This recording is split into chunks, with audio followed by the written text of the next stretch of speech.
So I'm back again, and in this case, I had to wait like 3 hours in order to make the mapping take effect. The way I can see that it actually works now is if I go into my SP editor tool again, and I go for instance, in this case, I check if there's anything in the refinable string that matches the USA, which is one of the options. If I run my check, I can see that Patty Fernandez actually does show up.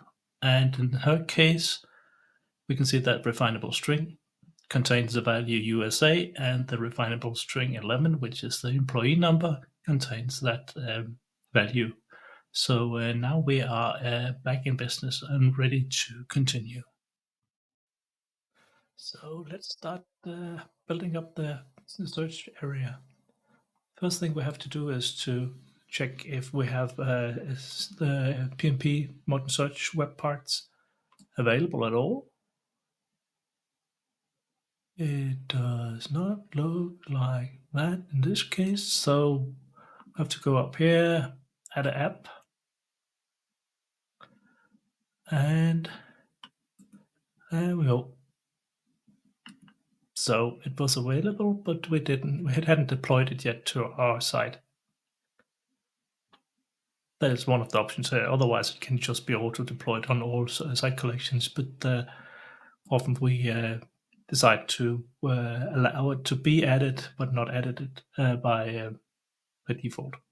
So now we can add a new section. This one is the most optimal in most cases because we can have the search box up here, and we can have the filters as well.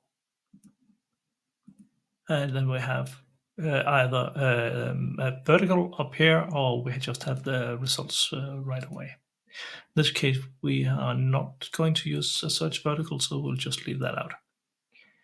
So let's start. The first thing we have to do is to select if we want to use SharePoint Search, we want to use Microsoft Search as the source. In this case, we'll use SharePoint Search because currently we can't really use a Microsoft Search for people search. So that is out of the question for the moment. So this is the one we want, and we just want to use not this local SharePoint results, we just want to use local people results right here.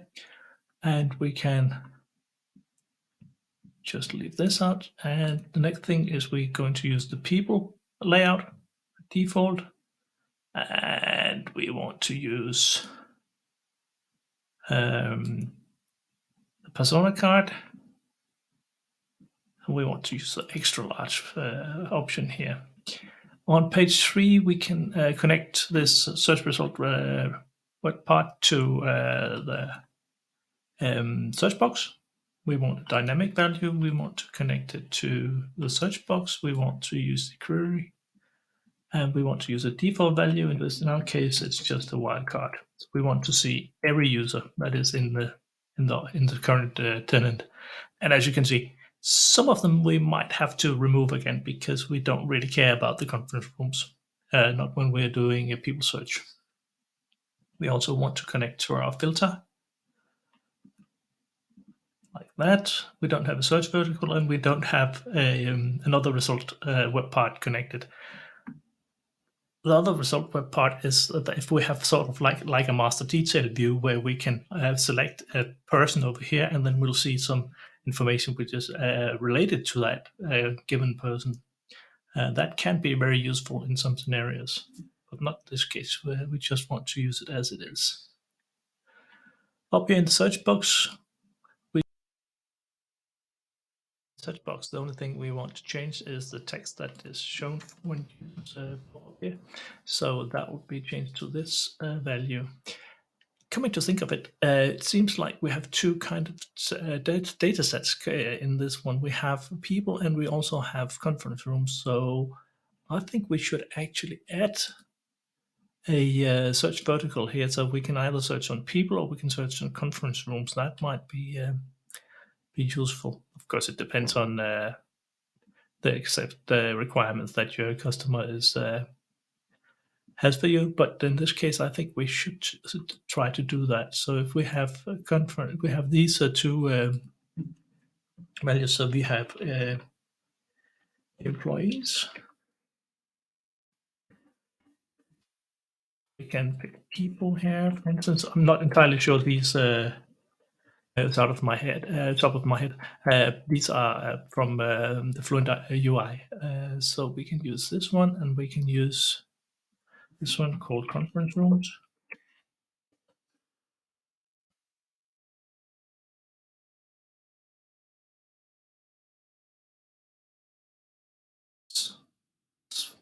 Or and that one, and this one is.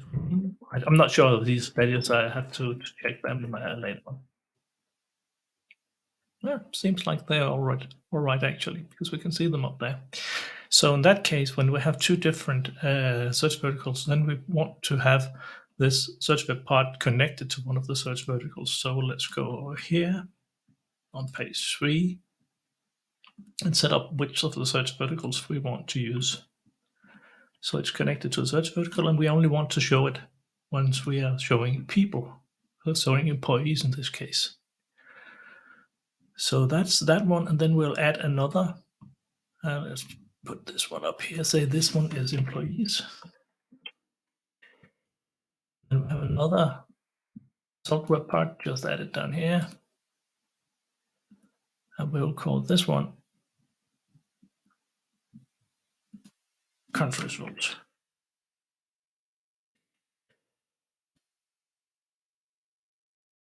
So conference.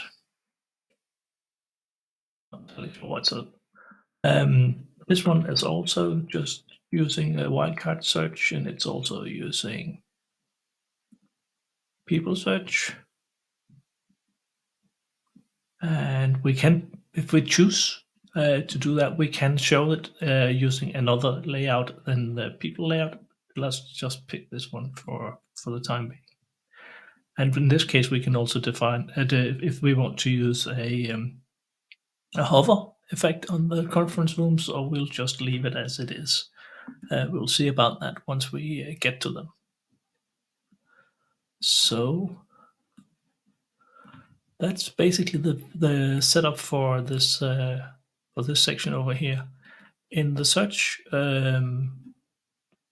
refiner, we want to connect this one to both of our both of the result web parts.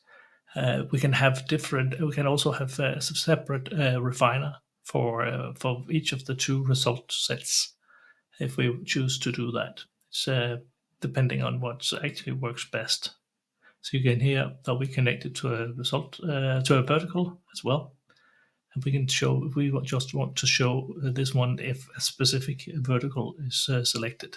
So that's absolutely an option that we have separate refiner of verticals. Refiner web parts for different search verticals. So let's just start with this one. Save it as a draft. So our next task is to find out some way to filter the results that we get, because when we're looking for employees, we don't want to see these conference rooms. And when we're looking for conference rooms, we don't want to see all these people. So let's see what we can do. If you are looking for the properties that we see here, there are two ways to debug the results that we get back, to inspect them. One way is to go into our layouts and select the one called debug. You'll now see the data that is returned by the API, and you can see all of the properties that we have and the values associated with those properties. That is one way to do it. Another way is to go back to our friend SP Editor and, for instance, look for anything related to people search, and we'll see the results again, and we can see the various properties and values associated to this one. So in order to figure out how to differentiate the conference rooms from the employees, there's a number of options available. One way is to have a look at the documentation we have. We have a section in here called additional options to include or exclude user profiles. And there we have documented a number of ideas that you can use when you want to filter the results that you get back. For instance, work email could be a candidate for this, like also preferred name and so on and so forth. We also discussed how to use SPS hide from address list, which is a property from Exchange originally. And it just indicates if a person should be shown in the global address list or not. So if a person is not supposed to be shown in the global address list in Exchange, the likelihood that they should not be shown here in the employee directory is pretty high. So that's another way to do it. And also use one of the metadata fields that we have related to department. Most people belongs to a department. Conference rooms, not so often, I guess. So let's see what we have available in this case. So this is the conference room Stevens. We can see the option, the properties available here. Let's see if there's anything interesting. Well, for once, it doesn't contain any values in the nationality field, neither in the employee number field. That could be a good indicator. If it doesn't have an employee number, then it's not an employee, for instance. But of course, it depends on the data quality, the quality of your data, your master data in your user profiles. So if you have employees which do not have an employee number, then that might not be a very useful filter. We can have a look at what our friend Brian Johnson down here. Let's see what kind of information he has. Let's see all of them. Well, he also have a work email, no big issue there, but so did the conference room, so that's not useful. Let's see.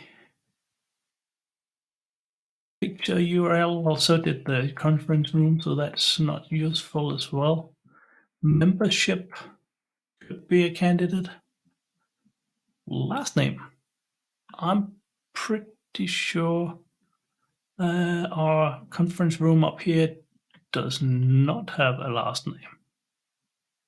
So most likely not a first name either, or a what's that called? The full name, combined name. So combined name could be a useful candidate if there's some kind of value in the combined name property, then it's most likely a person.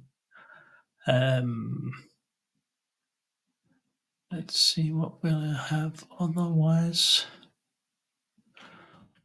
Well, of course, we can also rely on the title, for instance. If we are pretty certain that all of the conference rooms always start with a conf room and then the name of that conference room, then that could be a way to do it. But then, of course, it also always depends on the data available in your user profiles in order to make this decision. Let's go for the title then. So if we go up here in our employee, let's go back to people, and we want to change the search terms to title, contains control. So let's see what that's at. Well, now we're only seeing conference rooms, but we don't want to see conference rooms in this view. We just want to see the employees. So that's also a trick. We can always invert the query. So in this case, if I say I want to see anybody which do not have conference room in the title, let's see what that shows up like. That's much better. Seems to be only people.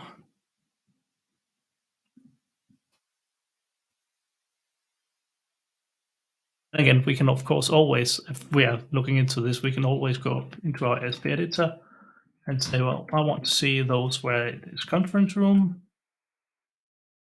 All our conference rooms. I want to see those which are not conference rooms.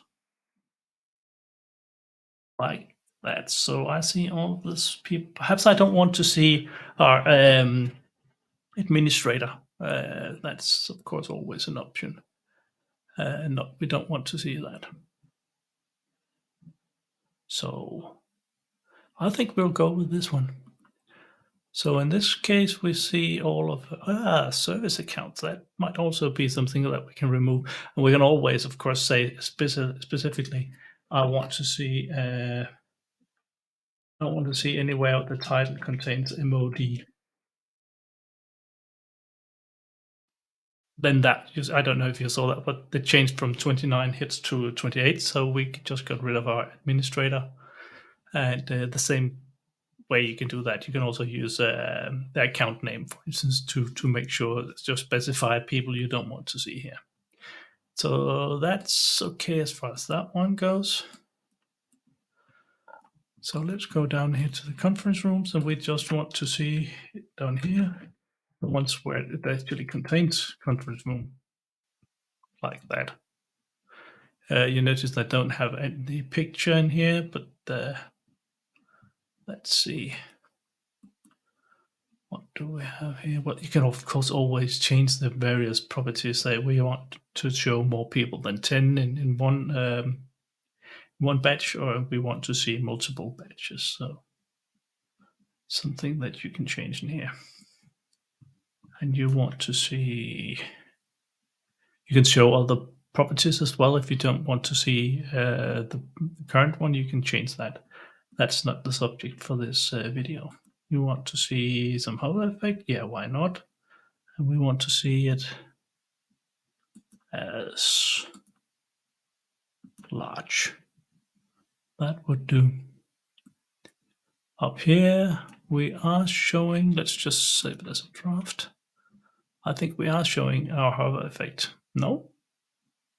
No hover effect. Okay, we want to see hover effects on people, that's for sure. So let's go here. See the peoples. And yeah, we want to see the hover effect. Thank you. And there we go.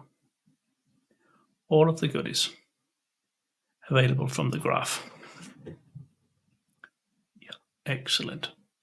So now we have two different sort of views. In this case, it's search verticals, employee, and the conference rooms. And we want to see, I want to see something about atoms.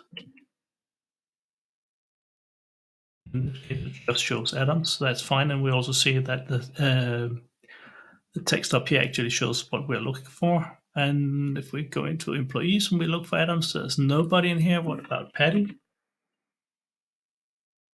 Do we have a Patty in here? Indeed, we do.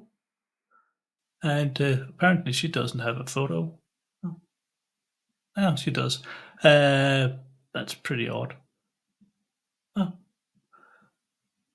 that's strange. So let's see what she actually looks like in here. We can just add that up here. Yep. Something is spooky about her account. As you compare that to what we see for the rest of the people in here, it's all right. So we have to look into that someday, why she doesn't have a picture assigned. So, but that aside, we are almost done now. We just need to add some filters over here. And the way we do that is that we have in our results, we have a property down here called selected properties. Some properties are selected for us when we select the layout. In this case, it was people. So you see some of these properties are have a check mark, so they are available, like job title, for instance. So these are the option that we can actually use for this, for the refiner. In order to use something as a refiner, it has to be refinable, and refinable is a property that we have on our managed property. So if we go into our managed properties and have a look, Um, for job title could be one, for instance, if we check this one, you can see here also in the overview that we have a column called refine. If it doesn't say refine, you can't use it as a refinable property. You have to remap that then to what's called a refinable string, int, date, so on and so forth. So in order to make it refinable, you have to map it to a refinable property. Some of the properties like job title, author, so on and so forth, they are by Microsoft already mapped, so they are available as a refiner. So that's the way. So we can see that our job title is actually something that we can use for a filter.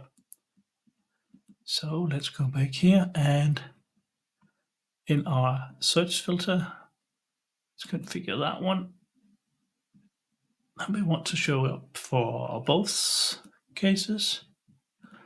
And the filters that we want to show is, in this case, is job title. That's just the display name. And here we can see some of the options that we have. We have job title here. We want to use some kind of template. Template here is how it actually appears in the user interface. It can either be a checkbox or a combo box. And so date range and date interval doesn't really make sense for this data. So we want to expand it by default. We want to show counts as well. You can also use a multi-value. If you do that, then you can specify whether it should be this property and or this property. So you can play around with that, see what works in your case. We can do it here, and we want to have them as or. So let's just save that one. Save a draft. So in this case, we can see that the only one available right now is the manager. That clearly indicates that something is off. Our data is not really good because we're supposed to have other titles as well. So let's have a look what can be up. If we go and have a look in our properties here, we can specify what kind of properties that should be shown here. For instance, we can see for Adele, we can see that she's a manager. We can't see anything for Diego, Mariam, or Grady. So it seems like there's something wrong with the data set in this case, because we should show the job title here. I'm pretty sure that it is in here. So the first, indeed, this is showing the job title of people and also their work phone, by the way. So we see neither. Well, in most cases, we only see the job title for Adele. But if her data had been correct, we should see both manager and we should also see her work phone. So in this case, that is not optimal because we can't see it in here, but that's something we have to check and update in our user profile. So if we go down here and check our user profiles, we can either update them here ourselves, which is not recommended because it should come from your central HR system and be synced using the default sync or perhaps a custom sync job if you have additional properties which are not part of the out of the box sync. So let's have a look.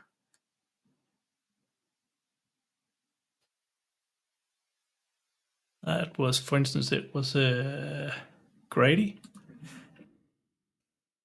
was one of the people which didn't have a job title, apparently.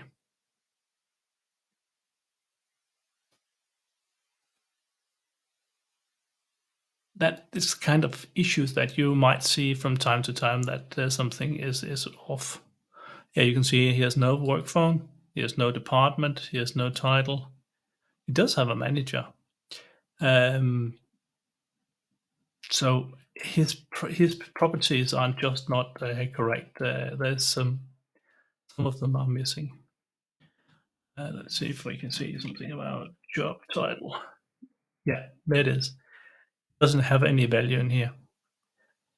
So we could assign him a job value, but in this case we can't really do that because the job title is a term set, and it doesn't contain any values. So off, very very clear that this setup is not correct yet. So, but otherwise, once we get the data right for the various user profiles, we now have a pretty good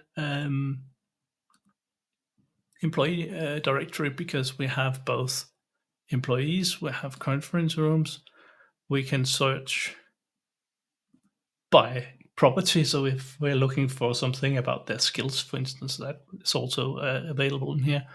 And we can refine the data set that we get back based on their job title. And we can also look into other properties on their user profiles in order to use that as a refiner.